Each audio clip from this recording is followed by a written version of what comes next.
Hey, welcome back to another episode of the Ironman. We're starting off with an evil tree because I love evil tree. It's my favorite wild event. And I needed something to record for an intro. Okay, the event has been completed. The GLs have been given. Let's see if we get anything good.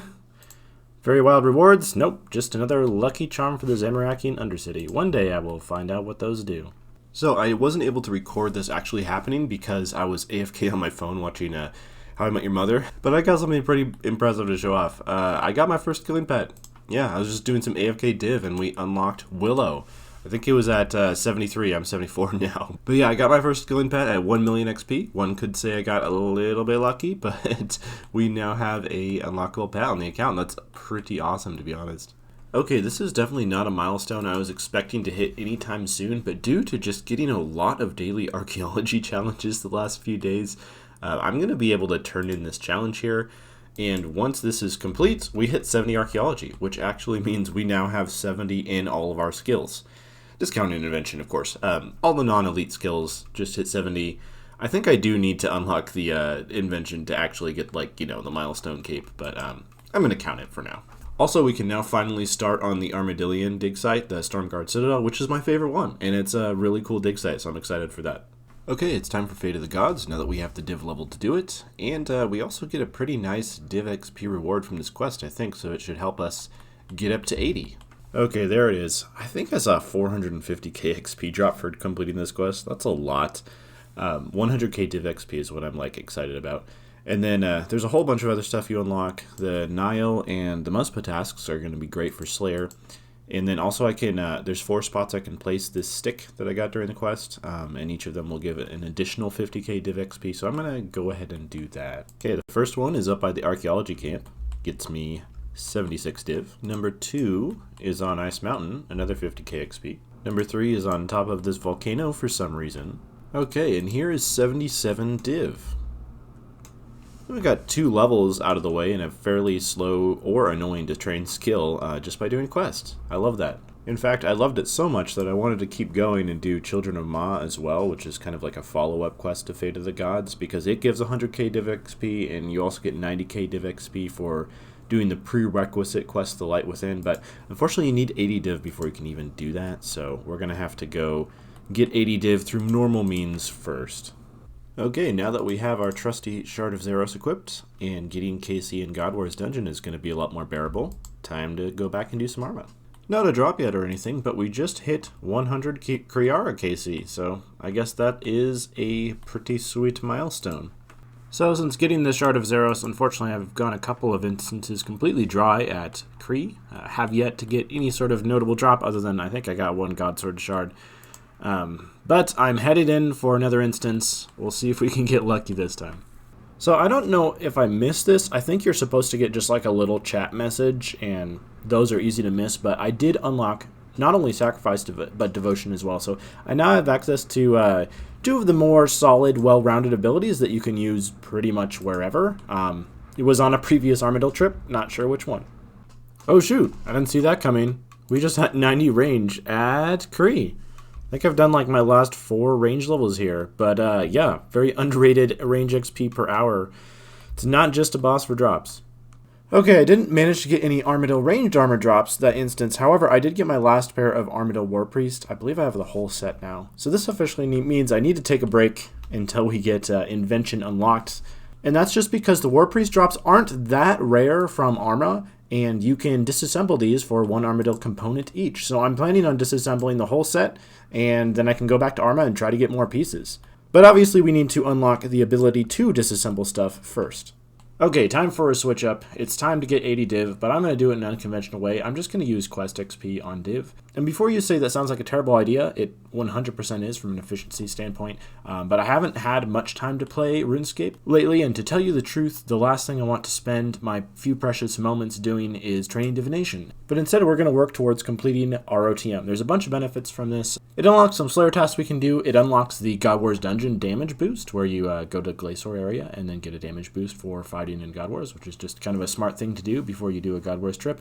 And I'm really looking forward to getting Glaciers, our 6-stage circuit, and the Automaton Slayer tasks unlocked.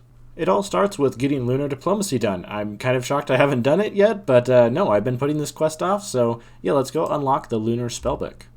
One very underrated advantage of unlocking Lunar Isle is I can now get penguins on this island. I've just had to skip those for a while. Okay, I'm just finishing up Lunar Diplomacy now. We now have access to the Lunar Spellbook, and perhaps more importantly, Lunar Isle itself.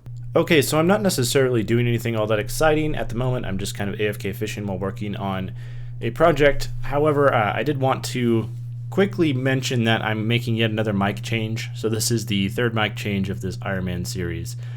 Yeah, my brother upgraded mics, and he gave me his studio quality mic, and it's, replacing the much cheaper and lower quality one I had. So the audio definitely sounds a little bit different on my end. I guess we'll see what it sounds like on the YouTube side of things, but hopefully it should be an improvement from this point onward, and I also hope it's not too much of a drastic change mid-video like this.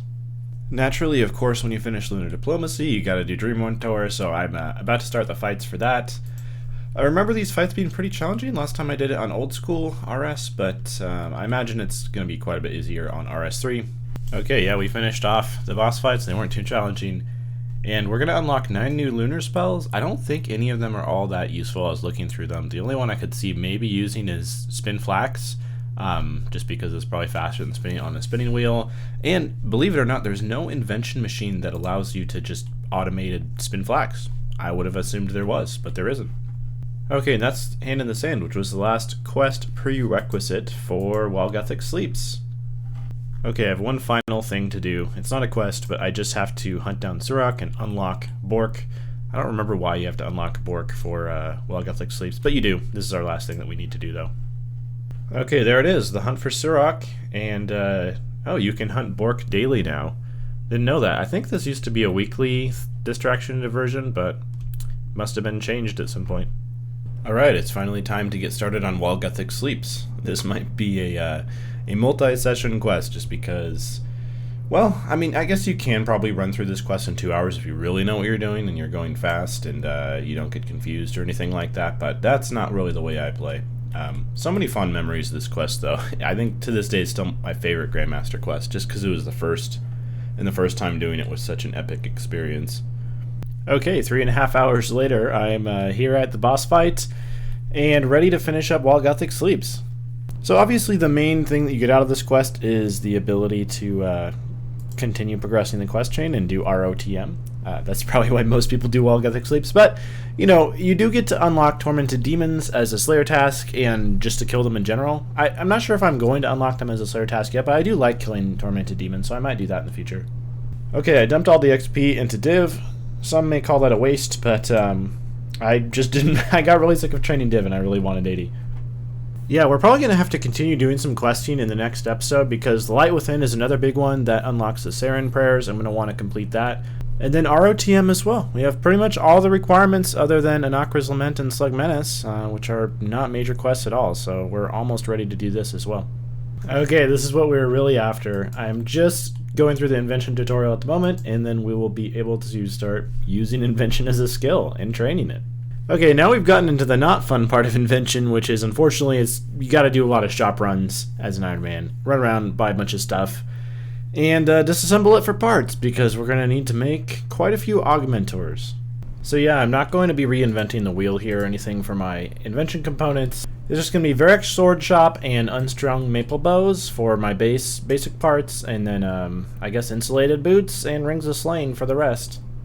Well, this is embarrassing. Apparently I haven't learned how to craft Rings of Slaying yet, and I don't have enough Slayer points to unlock the ability. Might have to do a couple of Slayer tasks before I start gathering parts in large quantities. Okay, we just hit 85 firemaking. Fun fact, I haven't actually trained firemaking at all since like the mid-70s, 76 or 77, something like that. It's all been just killing Vyres since then. Okay, we finally got something good. This is my first Abbey Demons task. Have yet to kill any, and from what I can remember, they are really good at like both combat and Slayer XP, so I would prefer them, but they're supposed to be like one of the most common tasks that you can actually get from Morvran, so I think I've just gotten unlucky not getting a task yet, so maybe I'll just leave it for now. First Abbey Demon task, first Abyssal Whip.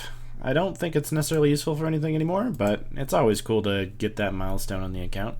Okay, we're done with our Slayer detour. I now have the points to learn how to craft Rings of Slaying, so we're going to do that. Back on track, we now have a way to get Fortunate components. I also made a quick stop off just to complete the Varrock easy tasks, just so I have access to that furnace in Edgeville. Because if you're about to craft a whole bunch of jewelry, you might as well unlock the best furnace so you can do it as fast as possible. Okay, I wasn't necessarily planning on doing any summoning yet, but I've been unable to get any powerful components any other way, and as far as I can tell, the only decent way to get them is by disassembling pouches. So I'm going to be using up not all, but some of my Crimson Charms, and doing some summoning just so I can actually make some augmenters. The little summoning detour that I took resulted in 80 summoning, and I actually got this on the very last inventory of granite I had collected. I didn't even mean to do that. Okay, have the first 2 augmenters made, and this is kind of that awkward phase where you have to disassemble 2 things to get up to level 27 Invention, at which point you can then train equipment up to level 10, and it becomes, way more efficient Invention XP, but you have to go through the pain of disassembling 2 level 5 items first.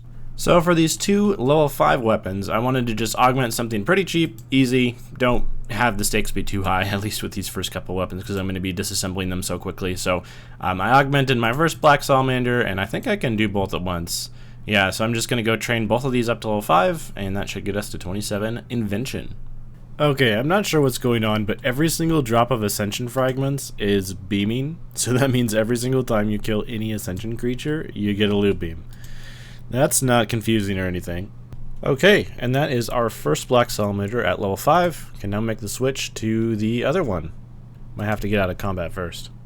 Okay, I must have missed it. I've kind of just been killing away here, but I actually do have a level 5 augmented Black Salamander, so we can go disassemble that now.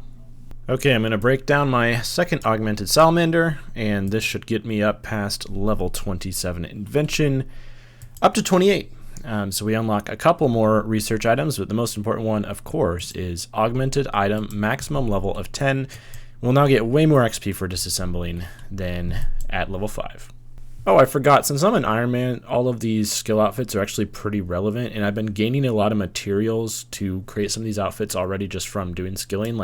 For example, I think I'm at the maximum amount of shark pieces that you can hold, so as soon as I research this, I'll be able to build myself parts of the shark outfit. And same with some of these other skilling outfits. So that's actually a really nice bonus from unlocking this skill. Okay, I feel pretty good about our Invention foundation at the moment. I'm probably going to just work on doing a couple of fishing rod automatics. Very chill method of training Invention. Not super fast XP or anything, but hey, it's AFK and takes no effort at all. So we're going to be ending off this episode with 29 Invention. Not a terrible start. But our goal is still quite a ways away. Ultimately, I think the goal is going to be down here at 74 Invention, because that is when you unlock Armadyl components. And that is what I'm kind of shooting for, because I want to be able to disassemble those War Priest pieces and use them, because I'll need those Armadyl components in the future for Precise 5. Also, another thing I need to keep working on in the next episode is just figure out a way to make some more cash. Our cash stack has really been hurting because I've been buying broad arrowheads every day from 2 Slayer Masters, and all the Invention training where I'm running around to shops and buying stuff and disassembling it, it really adds up. It's expensive to do these shop runs. So if anyone has any suggestions for some kind of low intensity PVM that's pretty good GP per hour, I would be 100% for that right now. But anyway, that's all for me this time. I hope to see you guys next time in the following episode. But until then, enjoy the scaping, and I'll see you next time. Goodbye.